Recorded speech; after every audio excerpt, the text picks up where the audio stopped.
Muy buenas noches, ¿cómo les va? Bienvenidos a Escenarios. Hoy vamos a trasladar el escenario a la vieja Paso de los Libres a través de un libro. Érase una vez en Paso de los Libres, un libro del doctor Luis Polo que nos acompaña hoy para contarnos un poco acerca del proceso de escritura y de las presentaciones que está realizando en estas semanas en diferentes escenarios. ¿Cómo estás, Luis? Hola, Constanza, ¿cómo estás? Un gusto. Bueno, contame, hoy estábamos conversando, ¿no?, acerca de Érase una vez en Paso de los Libres. ¿Esto qué es? ¿Una autobiografía, es una novela, es ficción? Es algo así, un poco de todo eso, porque la verdad es que yo empecé a escribirlo motivado hace muchos años, porque en los viajes que hacía libres me da cuenta que mis amigos sí tenían anécdotas con las que compartíamos, pero fundamentalmente se había perdido la historia de Paso de los Libres. Entonces empecé a escribirlo como una especie de introducción, contando la historia de Libres, y después dije, no, yo quiero contar cómo era Libres en esa época, en la década del 60. Entonces empecé y dije, pero no, pues yo quiero contar cómo yo veía Paso de los Libres con los ojos de ese niño que yo era, que en ese momento era un niño ingenuo, y formado por la ciudad, digamos, ¿no? Y entonces escribí desde ese lugar, o sea, que tengo que hacer todo un trabajo para ubicarme y contar cómo era la vida de un niño de Paso de los Libres en la década del 60, un niño de clase media, obviamente, ¿no? Y tratando de reflejar con las anécdotas mías y de mi familia cómo funcionaba la ciudad en realidad. Claro. Es una excusa para contar cómo eran Libres de la década del 60. Claro, se cruza tu historia personal con la historia del lugar en el que naciste. Claro, porque aparte nombro personas que viven, otras que ya no, pero son todas personas reales.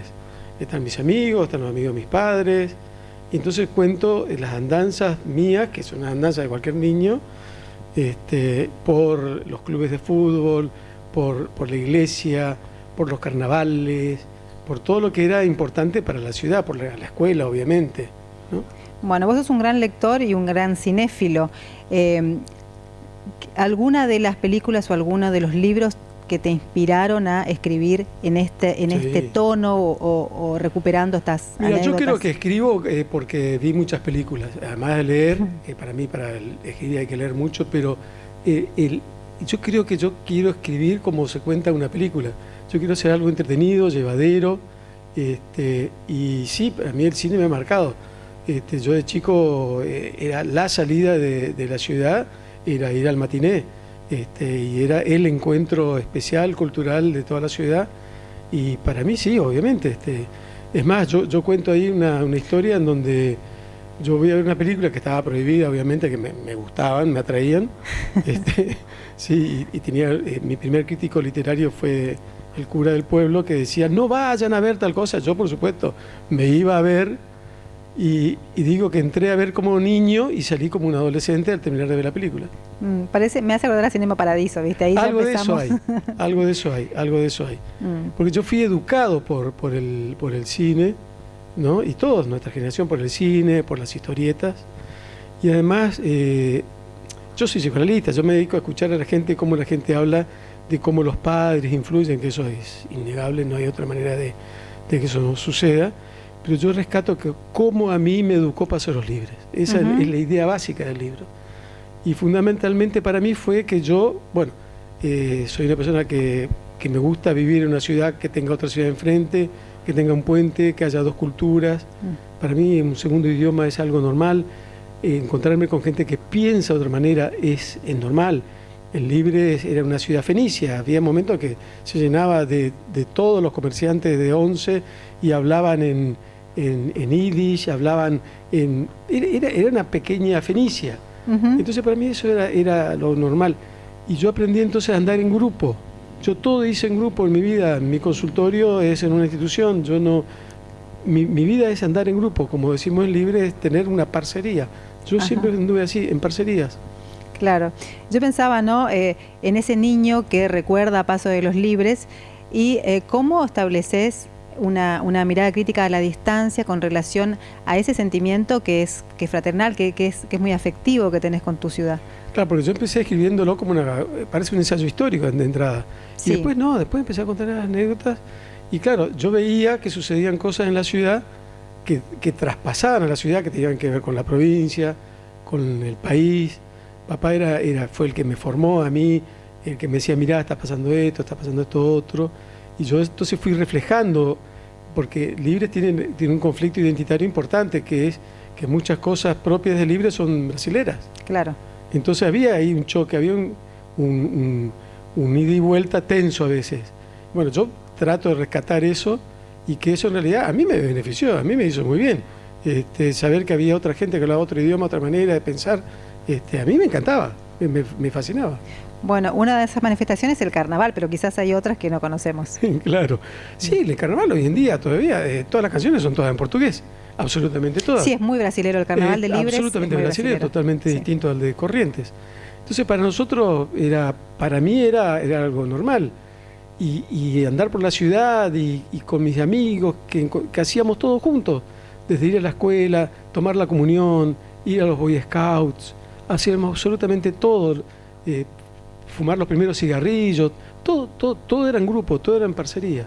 Claro, y esta historia que es tan personal, sin embargo, lo que hace justamente es conectarte con todos, porque todos nos identificamos en algún punto con un niño o alguien que está... Eso me ha pasado, cuando presenté en Buenos Aires, hubo gente que lo leyó y que me dijeron, mirá, la verdad, esto es el Paso de los Libres, pero se sintieron totalmente identificados, totalmente, digamos, de alguna manera se habían reflejado. ¿Y esto da para una película? No sé qué sería mi sueño. Claro. ¿Cómo me leíste? Sí, hay un capítulo que se llama Los Argonautas del Valiant, que es para una película, sí, obviamente. Pero yo quiero rescatar ahora que yo voy a presentar mañana en el tenis. Hice una invitación, José María Ramírez, él inaugura un espacio nuevo en el tenis que se llama CTC Cultural. Y me honró a mí, que siendo la primera actividad, y hay otras actividades más programadas para este año, y me van a acompañar dos personas que yo quiero mucho. Una es Marcela Tomasela, que es jugadora de tenis y es profesora de literatura, y un actor que se llama Horacio Chirola Fernández, gran lector también, así que los dos me van a acompañar en la mesa mañana a las 6 de la tarde en el tenis. Bueno, y esto... ¿qué te generan las presentaciones de los libros? Porque ya por un lado un poco de nervios, obviamente, y por otro lado te renueva, te hace sentir que... Porque uno no sabe bien para qué sirve la literatura. Es una pregunta... Y a mí, te digo, a mí en lo personal, leer libros me sirvió para tener un pensamiento propio. Claro. ¿No? Nadie es autodidacta. Uno tiene que leer a otro para informarse, ¿no? A mí me sirvió para tener un pensamiento propio bastante distinto al de mis padres, y así me formé y así me forjé, y fue gracias, por un lado, al cine, obviamente, pero en ese sentido más que nada a la literatura. Yo empecé a leer libros porque yo veía que había algo ahí en la ciudad, en Buenos Aires, qué sé yo viajaba mucho con mi padre, y yo quería leer eso que yo veía como nuevo en los libros. Y entonces a eso me dediqué, digamos, primero a leer. Claro. ¿Y estás satisfecho con tu libro? ¿Cambiarías algo? Sí, lo cambiaría. Todo. Casi todo. Estoy haciendo una nueva versión, una versión ampliada. Sí, hubo un montón de cosas que cambié. Sí, es así, ser lector de uno mismo es bastante complicado. Sí. Bueno, y el proceso de corrección, ¿no? Hoy hablábamos de eso. ¿Qué fue lo más difícil? ¿Escribir, corregir? Corregir. Corregir porque, bueno, por suerte... Yo hice un taller con Mariano Quiroz, el escritor del Chaco. Claro. Gracias a él empecé, en realidad, en la pandemia fue, y bueno, él me fue corrigiendo, guiando. A su vez mi sobrino, que también es escritor, Mariano Arqué, y tuve 2 correctores, o sea que pasó por 3 manos por lo menos, y por lo menos por 10 correcciones, por lo menos. Y por muchas peleas. Pero más que nada pelea conmigo mismo.